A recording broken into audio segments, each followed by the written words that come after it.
하나님의 은혜가 우리 성도님들 가운데 늘 충만하시길 주의 이름으로 축복합니다.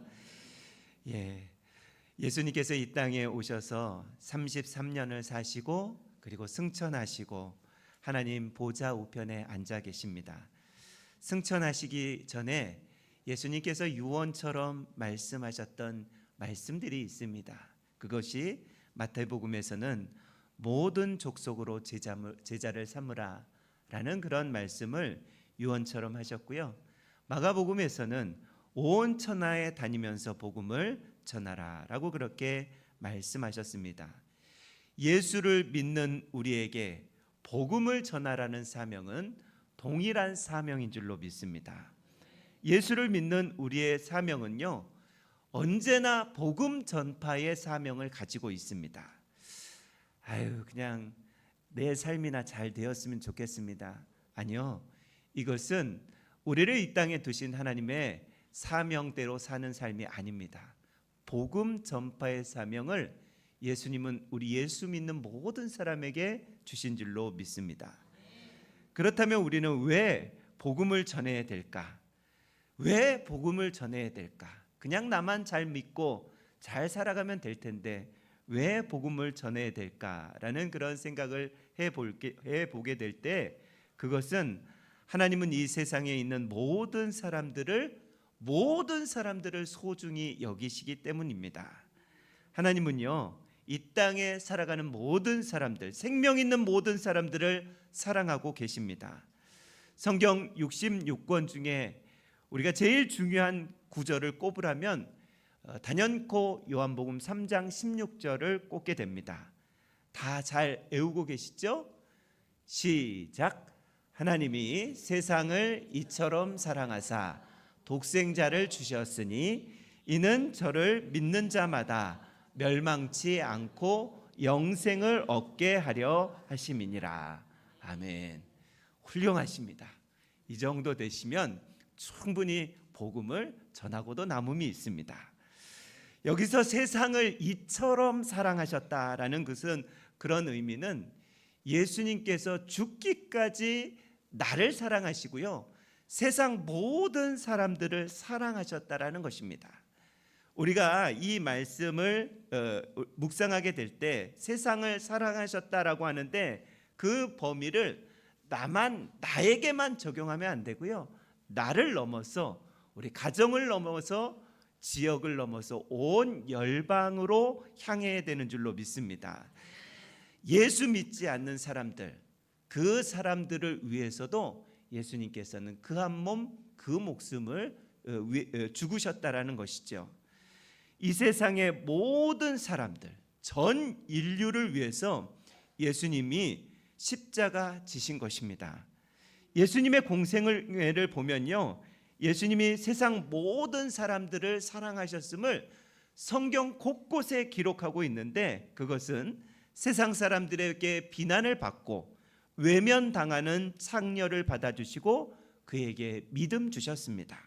뿐만 아니라 예수님은요, 세상에서 가장 더럽게 여기고 가까이 하지 않는 문둥병자 찾아가 주셔서 치유해 주시고 그에게도 믿음 주셨습니다. 예수님은 유대인들이 가장 싫어하는 세리들, 그 중에서도 세리장 삭개오에게 찾아가셔서 만나주시고 교제하시고 믿음 주셨습니다. 이런 모습을 볼 때 유대 지도자들은요, 예수님을 향하여서 별명 한 가지를 저주었습니다. 무슨 별명을 저주었냐면요, 예수는 죄인들의 친구다 라는 그런 별명을 지어주면서 예수님을 멸시했습니다. 예수님은 유대 지도자의 말을 듣고 이제 세 가지 비유를 오늘 말씀하시는 것이 오늘 본문의 말씀입니다. 오늘 본문의 말씀 누가복음 15장은 세 가지 비유가 나오는데요, 그 세 가지 비유의 결론만 우리가 봉독한 것입니다. 세 가지 비유는 이렇습니다. 길을 잃은 어린 양의 비유, 두 번째 비유는 잃은 드라크마의 비유, 세 번째 비유는 잃어버린 아들을 찾는, 이 세 가지 비유를 예수님을 비난하는 사람에게, 죄인들의 친구다라고 조롱하는 그런 사람들에게 비유로 해 주신 것입니다.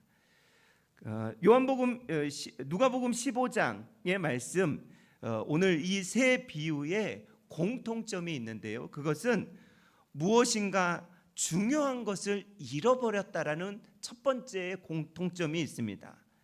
100마리 양 중에 99마리가 있는데 한 마리 없어진 것이 그것이 문제였고요. 그런데 이 목동은 한 마리가 없어도 돼, 나는 99이 있잖아, 그렇게 생각하지 않고요, 한 마리 어린 양을 찾아서 99을 내두고 이렇게 산과 들판으로 찾아다니는 모습, 그리고 찾고 난 후에 친구들과 잔치하는 모습을 우리에게 보여줍니다.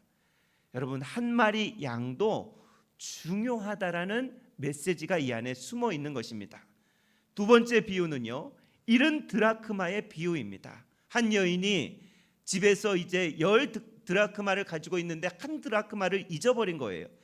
그것을 찾기 위해서 방의 모든 물건을 치우고 또 어두운 방을 밝히고 한 드라크마를 찾아내서 주위에 있는 사람들과 잔치했다라는 말씀이 두 번째 비유입니다. 마지막 세 번째 비유는 우리가 너무나도 잘 알고 있는 탕자의 비유입니다. 한 아버지가 두 아들이 있었는데 한 아들이 엉망으로 살다가 돌아왔을 때 아버지가 맨발로 뛰어나가서 그 아들을 영접하고 주위 사람들과 함께 잔치했다라는 그런 비유입니다. 모두 무슨 공통점이 가지고 있습니다? 아주 중요한 것을 잃어버렸다, 찾았다라는 그런 공통점이 있습니다. 두 번째 공통점이 있습니다. 그것은 잃어버린 것을 찾으려고 노력했다라는 것이죠. 그냥 잃어버렸으면 에이, 내 것이 아닌가 보다 라고 그렇게 치부하지 않고요, 잃어버린 것을 찾으려고 최선의 노력을 한 것입니다. 99마리가 있는데 한 마리 없어도 괜찮다, 이렇게 하지 않았습니다. 9개의 드라크마가 있는데 한 개 없어도 괜찮다, 이러지도 않았다라는 것입니다. 아들 둘이 있는데 한 명만 있어도 되지 라고 그렇게 생각하지 않고 반드시 찾아내는 노력을 기울였다라는 것입니다. 마지막 세 번째 이 비유의 공통점은 무엇이냐면요, 찾은 뒤에 어떻게 했다고요? 다 잔치하고 기뻐했던 모습을 보여주고 있습니다. 너무너무 기뻐한 나머지 큰 잔치를 벌였다라고, 기뻐했다라고 오늘 본문 우리가 봉독한 세 절의 말씀은 동일하게 말씀하고 있습니다. 제가 한번 더 본문을 읽어보겠습니다. 7절, 10절, 32절을 주목하여서 보시면 되겠습니다. 죄인 한 사람이 회개하면 하늘에서 회개할 것이 없는 의인 99으로 말미암아 기뻐하는 것보다 더하리라. 10절, 이와 같이 죄인 하나가 회개하면 하나님의 사자들 앞에서 기쁨이 되느니라. 32절, 내 동생은 죽었다 살아났으며 내가 잃었다 얻었기로 우리가 즐거워하고 기뻐하는 것이 마땅하다라고 그렇게 말씀하고 있습니다. 여러분, 잃었다 찾은 것이 이렇게 기쁨이 된다라는 것입니다. 하찮을 수 있겠죠. 볼품 없을 수 있겠습니다. 그러나 잃었다 찾은 것은 여기에서 최고의 기쁨이 넘쳐나는 것을 믿습니다. 오늘도 예수 믿지 않는 사람, 그 사람이 예수 믿게 되면 천국에서 잔치하는 줄로 믿습니다. 왜요? 성경에 그렇게 기록되어 있기 때문에 그렇습니다. 이 세 비유는요, 잃어버린 자를 사랑하시는 하나님 아버지의 마음이 여기에 고스란히 기록이 되어 있습니다. 예수님은 사람들이 멸시하고 조롱해도 죄인들을 가까이 하면서 복음을 전했던 그런 모습 우리가 잘 알고 있습니다. 잃어버린 자를 찾는 마음이 하나님 아버지의 마음이다라고 우리에게 가르쳐주고 있는 것입니다. 하나님은 당신의 마음을 알아차리지 못한 채 멸망의 길로 나아가는 그 불쌍한 자들을 긍휼히 여기시는 마음이 우리 안에 있기를 원하고 계시다라는 것이죠. 그래서 하나님은 잃어버린 자를 찾는 것을 마지막 유언처럼 예수님에게 말씀하셨습니다. 우리도 잃어버린 자를 찾는 것이 우리에게 주신 하나님의 유언인 줄로 믿습니다. 하나님이 사랑하지 않는 사람 아무도 없습니다. 우리는 먼저 사랑을 받은 사람이고요, 세상에 있는 예수 믿지 않는 사람은 아직 하나님의 사랑을 아직 못 받은 사람으로 여겨야지, 그들은 멸망받을 사람이다, 그들은 지옥을 갈 백성이다라고 우리가 치부해 버리면 안 된다라는 것이죠. 여러분 주위에 미워서 죽겠는 사람이 있습니까? 혹시 미워 죽겠는 사람, 그 사람을 쳐다보기만 해도 싫은 사람, 생각만 해도 마음이 싫은 사람이 있습니까? 하나님은 그 사람도 사랑하시는 줄로 믿습니다. 아무리 큰 죄를 지었어도요, 아무리 큰 실수를 했어도 하나님 미워하는 사람은 아무도 없다라는 것입니다. 이 세상 모든 사람이 구원을 받는 것이 하나님의 뜻이다라고 그렇게 말씀하고 있습니다. 하나님의 뜻을 성경에서 우리에게 정확히 가르쳐주고 있는 말씀은요, 베드로후서 3장 9절에 이렇게 되어 있습니다. 하나님의 뜻입니다. 오직 너희에 대하여 오래 참으사 아무도 멸망하지 않고 다 회개하기를 원하시느니라. 이것이 하나님의 뜻이다라고 사도 베드로는 우리에게 말씀하고 있습니다. 여러분, 하나님이 예수님의 재림을 자꾸 미루시는 듯한 그런 느낌이 드는 이유가 뭘까요? 왜 하나님은 예수님을 이 땅에 재림 빨리 해서 내가 고통받고 있는 이 세대 가운데 구원을 빨리 얻게 하지 않으실까요? 저는 그 이유를 한 영혼이라도 더 구원하시기 위해서 하나님은요, 예수님의 재림을 미루고 계시다고 저는 그렇게 믿습니다. 하나님은요, 예수님을 모르는 자에게 복음을 전하는 것을 너무너무 기뻐하신다라는 것이죠. 아직 복음 앞에 나오지 않는 사람, 복음 앞에 나올 때 하나님은 그렇게 기뻐하시는 줄로 믿습니다. 민수기 22장에 보면요, 이스라엘 백성들이 하나님을 향해 원망과 불평과 불만을 쏟아내는 그런 모습이 있습니다. 그것이 하나님을 향하여서 원망과 불평으로 끝난 것이 아니라 지도자 모세에 대해서 이제 원망 불평을 하자 하나님이 이제 불뱀을 풀어서 불뱀이 나타나서 불평 불만하는 사람들을 다 물어 죽이게 되는 그 초유의 사건이 일어납니다. 이스라엘 백성 불뱀에 물려서 죽어갈 때 이제 지도자 모세는 하나님께 기도합니다. 하나님, 이런 시험과 이런 어려움 이제 하나님께서 거두어 주시기를 원합니다. 지도자는요, 백성들이 힘들어할 때 더 힘들어해야 되고요, 백성들이 아파할 때 더 아파해야 되는 것이 지도자의 참 모습입니다. 그런 모습이 모세에게 있었어요. 그럴 때 하나님께서는 모세에게 놋뱀을 만들라고 명령하십니다. 그리고 불뱀에 물린 사람들이 놋뱀을 쳐다볼 때 다 살아나게 될 것이다 라는 그런 비전을 허락하여 주십니다. 그래서 많은 사람들이요, 불뱀에 물린 많은 사람들이 놋뱀을 바라보고 살아나게 되는 역사가 민수기 21장에 기록이 되어 있습니다. 그런데요, 만약에 천막 안에 아들이 있는데 그 놋뱀 바라본다고 살아나겠느냐라고 그렇게 의심하고 거부하고 고집부린다면, 그렇다면 아비는 어떻게 해야 될까요? 혹시 여러분이 그 아비라고 생각했을 때 어떻게 해야 될까요?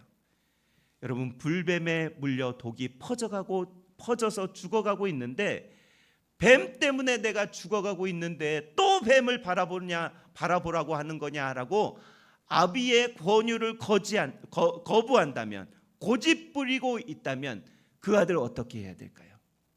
여러분은 어떻게 해야 된다고 생각하십니까? 제가 아비라면요, 그 아들의 고집부리는 아들의 아비라면요, 멱살이라도 잡아서 그 억지로라도 끌고 나와서 장대의 놋뱀을 쳐다보게 할 것입니다. 그것이 아비의 마음입니다. 그것이 지도자의 마음이고, 그것이 예수 믿는 우리의 마음인 줄로 믿습니다. 여러분 주위에, 우리 주위에요, 예수 안 믿겠다고 말하는 사람들이 많이 있습니다. 예수 믿으면 뭐하냐고 이야기하는 사람들도 많이 있습니다. 죽으면 죽었지 내가 예수는 안 믿는다 라고 생각하는 사람들도 있을지 모릅니다. 그런 분들이라도 하나님은 사랑하시는 줄로 믿습니다. 강권해서라도 예수님 앞에 나오게 해야 하는 것이 우리의 사명이고 우리의 비전이고 하나님 아버지의 마음을 가지고 있는 사람들의 마음이라는 것입니다. 여러분, 왜 이 시대에 많은 가정이 깨어진다고 생각하십니까? 많은 이유가 있겠죠. 그러나 결정적인 이유는 예수가 없어서 가정이 깨지는 것입니다. 왜 많은 사람들이 죄의 구덩이에서 허덕이며 그렇게 희망 없이 소망 없이 살아간다고 생각하십니까? 많은 이유가 있겠죠. 경제적 어려움도 있겠고 여러 가지 형편과 처지가 불안한 시대를 살아가고 있어서 그런 이유도 있겠지만 결정적인 이유는 예수가 없어서 그렇습니다. 왜 많은 사람들이 허무와 우울에 빠져서 그저 생을 마감하고 그렇게 죽어가고 있습니까? 예수가 없어서 그렇다라는 것입니다. 이 세상 모든 사람에게는 우리에게 그러했듯이 예수가 꼭 필요한 줄로 믿습니다. 무너져가는 가정, 예수가 들어가면 살아나게 되는 줄로 믿습니다.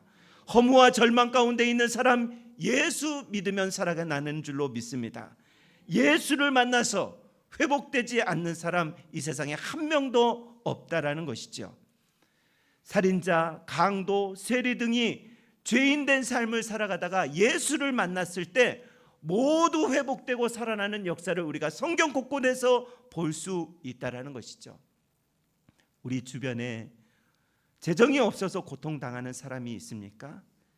여러분, 그럴 수도 있습니다. 재정이 없어서 마음이 아프고 어려울 수도 있습니다. 그러나 돈이 문제가 아니라 예수가 없는 것이 문제이고요.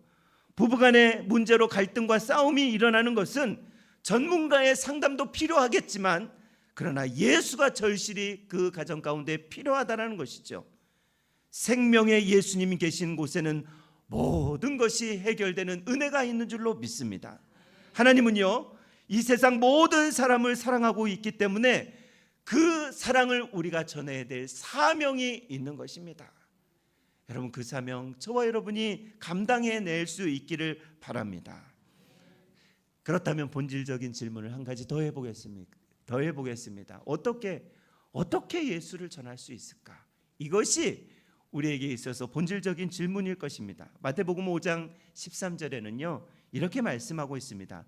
너희는 세상의 소금이다. 너희는 세상의 빛이다. 라고 그렇게 말씀하고 있습니다. 소금의 가장 큰 특징은 짠맛을 내는 것입니다. 아무리 좋은 음식도요, 간이 안 되면 맛이 없어요. 그렇지 않습니까? 안 그러신가 본데? 아무리 좋은 음식도 간이 맞아야 돼요. 그래야 맛이 있어요. 여러분, 소금을 많이 먹으면 그날 저녁은 얼마나 갈증. 짠 음식을 많이 먹으면요, 그날 저녁은 물 먹느라고 잠을 설칠 때가 있습니다. 소금, 내가 소금의 역할이다라는 것을 내가 주변 사람들로 인하여서 내 삶 때문에 갈증이 일어나는 것을 주변 사람들이 알아야 되는 것이죠. 어떤 갈증이요? 영적인 갈증이 일어나야 됩니다. 아니 도대체 저 사람은 나보다도 못한 삶을 살아가고 있는데, 아니 나하고 똑같은 삶을 살아가고 있는데 왜 저렇게 기쁘냐? 왜 저렇게 행복하냐? 왜 저렇게 희망적인 삶을 살아가냐? 이런 영적인 갈증이 우리 때문에 일어나야 된다라는 것입니다. 여러분, 나 때문에 우리 주변에 영적인 갈증이 일어납니까? 영적인 갈증이 일어날 수 있기를 바랍니다. 여러분, 어떻게 하면 영적인 갈증을 일으킬 수 있겠습니까? 예수로 충만하면 되는 줄로 믿습니다. 내가 예수로 충만하면요, 그러면 영적인 갈증은 주변 사람들이 다 느끼게 되어 있습니다. 한 가지 신뢰로 여러분, 정직하고 진실해야 됩니다. 예수 믿는 사람들은요, 정직하고 진실해야 됩니다. 불리한 시간이 우리에게 다가온다 할지라도 정직이 우리의 삶의 모토가 되어야 합니다. 어려운 결정을 내릴 때 예수 믿는 사람들이요, 편법을 쓰면 안 되는 것이죠. 여러분, 유혹이 얼마나 우리에게 달콤하게 다가오는지 몰라요. 우리에게 부정직할 상황들이 얼마나 많이 우리의 삶 가운데 펼쳐지는지 몰라요. 목회를 하는 저도 그래요. 어떻게 하면 교회를 부흥시킬까? 이런 강박관념에 쌓이면요, 자꾸 남이 교인에게 눈독을 들이게 돼요. 남이 교인에게. 여러분, 남의 교인에게 눈독을 들이면 됩니까? 안 됩니까? 모르십니까? 남의 교인에게 눈독을 들이면 안 돼요. 믿음 생활 잘하게 해야죠. 어떻게 하면 믿음 생활 잘하게 할 수 있을까? 그것이 우리의 고민이 되어야지, 남의 교인을 우리 교인 삼는다? 야, 이게 참 많이 생각해 보아야 될 문제입니다. 물론 여러 가지 상황 가운데 교회를 옮겨야 되는 상황들도 있고, 이렇게 이사와 뭐 여러 가지 상황들로 인하여서 내가 정든 교회를 떠나야 되는 그런 일들도 있겠습니다만, 그러나 제가 목회를 하면서 제 마음 가운데 괴로운 것은요, 내 교회에 부흥하자고 우리 청원교회를 교인들을 데려온다든지 교동교회 교인들을 데려온다든지 이런 일은 없어야 된다고 저는 생각합니다. 여러분들은 어떻게 생각하는지 모르겠지만 저는 상도가 있듯이 목회에도 도가 있다고 생각을 합니다. 제가 틀린지도 모르겠어요. 이 시대 아멘? 제가 틀린지도 모르겠어요. 그러나 저는 남의 교인 억지로 그렇게 뺏어오는 그것은 하나님의 뜻이 아닙니다. 물론 낙심하여서 교회를 옮길 수밖에 없는 상황 가운데 있는 분들 다 이해합니다. 다 이해합니다만 그러나 본교회를 사모하는 마음을 우리가 심어줘야 되지 않을까, 다시 한번 북돋아 줘야 되지 않을까라는 그런 생각을 가지고 우리는 신앙생활을 해야 되는 줄로 믿습니다. 정직, 진실함이 영적인 갈증으로 우리 주변에 퍼져나가야 된다는 것입니다. 세상 사람들이 우리에게 뭐라고 조롱하죠? 예수쟁이라고 이야기합니다. 여러분, 요즘에는 예수쟁이라고 얘기하지도 않습니다. 예수쟁이라고 얘기도 안 하나요? 그런데 예수쟁이는 뭐라고 얘기하냐면요, 한마디 더 해요. 말만 많다고 이야기합니다. 특히 목사들에게 말만 많다고 이야기해요. 무슨 말이 그렇게 많냐고 얘기를 합니다. 여러분, 예수쟁이들이 무슨 말을 들어야 될까요?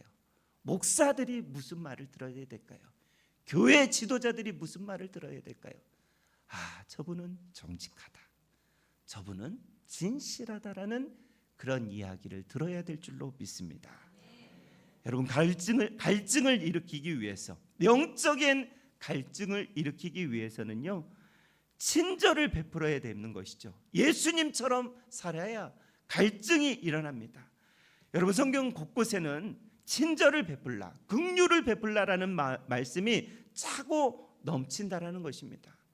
영적인 갈증은 그냥 이루어지지 않습니다. 내가 말만 한다고 영적인 갈증을 일으키는 것이 아니라는 것입니다. 우리가 늘 그 큰 긍휼과 친절을 베풀 때, 그럴 때 하나님의 역사는 우리에게 있어서 작은 파장이 되어서 흘러간다라는 것입니다. 또 어떻게 하면 여러분 영적인 갈증을 일으킬 수 있겠습니까? 마지막으로는 희생입니다. 여러분이 희생이 없는 시대를 살아가고 있습니다. 교회 안에서도 희생하기 싫다는 그런 세대를 살아가고 있는 것이 현실입니다. 누가 희생하기를 원하겠습니까? 예수님으로 충만한 사람이 희생할 줄 아는 사람이 되는 것입니다. 내 힘으로 희생해 보세요. 여러분, 내 힘으로 희생하면요, 너무너무 힘든 것이 바로 희생이라는 것입니다. 그러나 예수로 충만한 사람은요, 이 희생 저절로 됩니다. 왜냐하면 예수님께서 내 안에서 역사하시기 때문에 그렇습니다. 친절, 희생, 이 좀 큰 의미로 우리가 받아들일 수 있는데요, 요한일서 3장 18절은 이렇게 말씀하고 있습니다. 잘하는 말씀입니다. 말과 혀로만 사랑하지 말고 오직 행함과 진실함으로 하자라는 그런 말씀이 있습니다. 희생은 한 번으로 끝나는 것이 아니라요, 계속 예수로 충만한 사람은, 성령으로 충만한 사람은요, 친절과 희생이 몸에서 그저 드러나게 된다라는 것입니다. 그래서 우리의 주변에 있는 사람들에게 영적인 갈증을 느끼게 해야 된다라는 것입니다. 성경 우리에게 뭐라 말씀하시냐면요, 너희는 세상의 소금이다, 세상의 빛이다. 소금이 골고루 뿌려져야 되고요, 빛도 골고루 비춰줘야, 그래야 세상이 살기 좋은 세상이 되는 것입니다. 예수님 원하시는 세상이 되어져 가는 것입니다. 예수님은 사람들이 다 욕하는 그 장소에 가셨고, 죄인들의 곁에서 죄인들과 같이 식탁 교제를 나누셨습니다. 그래서 유대인들이 예수님의 별명을 죄인의 친구다라고 그렇게 붙여준 것입니다. 저와 여러분의 별명은 무엇입니까? 세상 사람들이 우리를 바라볼 때 우리에게 무슨 별명이 있습니까? 항상 예수를 전함으로 예수쟁이라는 별명이 저는 있기를 소망합니다. 뿐만 아니라 나를 구원하심에 감사하고 복음을 전하는 파수꾼으로 사용되어지고 있다는 것이 감사한 우리 가론교회 모든 성도들의 삶이 되시기를 주의 이름으로 축원합니다. 기도하겠습니다. 살아계신 하나님 아버지, 감사합니다. 우리를 예수 믿는 자로 먼저 불러주신 것에 감사하고, 구원의 감격을 가지고 이 땅을 살아갈 수 있도록 은혜 베풀어 주신 것을 감사합니다. 우리가 이 땅을 살아가면서 예수 잘 믿는, 예수 충만한, 성령 충만한 삶을 살아갈 수 있도록 은혜 위에 은혜를 더하여 주옵소서. 그래서 우리가 가는 곳곳마다 영적인 갈증이 세상 사람들에게 퍼져나가는 그런 귀한 은혜가 있게 하여 주옵소서. 복음의 파수꾼으로 이 땅을 살아갈 수 있도록 은혜 위에 은혜를 더하여 주시기를 원하오며, 살아계신 예수님의 이름으로 기도드리옵나이다. 아멘.